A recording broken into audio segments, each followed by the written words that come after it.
একদিকে মা, একদিকে বাবা, আরেকদিকে সন্তান গুনাহের কাজের ভিতরে লিপ্ত। আগের বুজুর্গরা সারা রাত্র নামাজ পড়ে কাটাইতো, আর বর্তমানের যুবকেরা সারা রাত্র মোবাইল দেখে দেখে দেখে দেখে সারা রাত্র কাটায়। বুঝতেও পারবেন না, অল্প বয়সে জীবন শেষ হয়ে যাবে। ভাইয়েরা আমার, একটু খেয়াল করি আমার জিন্দেগি আমি কোথায় কাটাইতেছি, কি করানো দরকার, আমার সন্তানটাকে কিভাবে মানুষ করানো দরকার। আমার জিন্দেগি তো শেষ, আমার সন্তানের জীবন মাত্র শুরু হইতেছে। আমার এই সন্তান কি করতেছে, কি করা দরকার, ইবাদতের দিকে ধাবিত করেন, নামাজের দিকে ধাবিত করেন।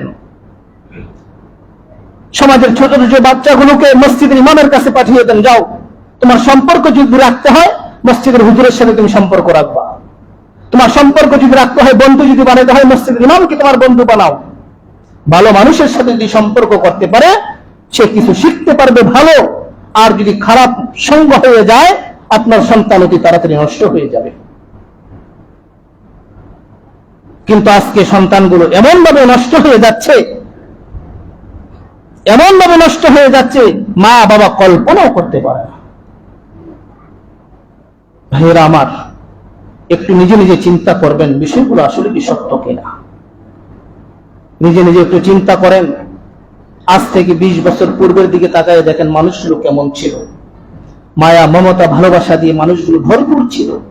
আজকে একে অপরকে মেরে ফেলতেছে, মা সন্তানকে মেরে ফেলতেছে, সন্তান মাকে মেরে ফেলতেছে, ভাই ভাইকে মেরে ফেলতেছে, সন্তান বাবাকে মেরে ফেলতেছে। মায়া মমতা ভালোবাসা আন্তরিকতা কিচ্ছু নাই, সব উঠে যাচ্ছে। কেন এগুলো হচ্ছে? শুধু গুনাহের কারণে, গুনাহের কারণে, গুনাহের কারণে। একটু চিন্তা করি ভাই, আমার জিন্দেগি আমি কিভাবে কাটাইতেছি, মুসলমান হিসাবে দাবি করতেছি, কতটুকু ইবাদত বন্দেগীর ভিতরে কাটাইতেছি, আমার জীবনটা কতটুকু ভালো মানুষের সাথে আমি সম্পর্ক রাখতে পারতেছি। আজকে যদি সমাজের মানুষগুলো, ছোট ছোট বাচ্চাগুলো যদি মসজিদের ইমামের সাথে সম্পর্ক থাকতো, ভালো একজন নামাজি ব্যক্তির সাথে কোনো সম্পর্ক থাকতো, ভালো কোনো বন্ধুর সাথে সম্পর্ক থাকতো, তার জিন্দেগি ভালো কাটতো, ভালো পরামর্শ দিত তাকে। একজন হিরণখোর, গাঁজাখোর, মদখোর, বাবাখোর তার সাথে সম্পর্ক রাখছে, তার কাছে যখন এই ছোট বাচ্চারা পরামর্শের জন্য যায় তখন এই হিরণ খাওয়ার, বাবা খাওয়ার, গাঁজা খাওয়ার পরামর্শ এসে দেয়। আর যখন এই সন্তানটা একজন ভালো ব্যক্তির সাথে সম্পর্ক রাখবে, ওই ব্যক্তি ভালো একটা পরামর্শ দিবে, তোমার মার সাথে তুমি পরামর্শ করো, তোমার বাবার সাথে তুমি পরামর্শ করো, আমার সাথে কিসের পরামর্শ, সে ভালো একটা পরামর্শ দিবে।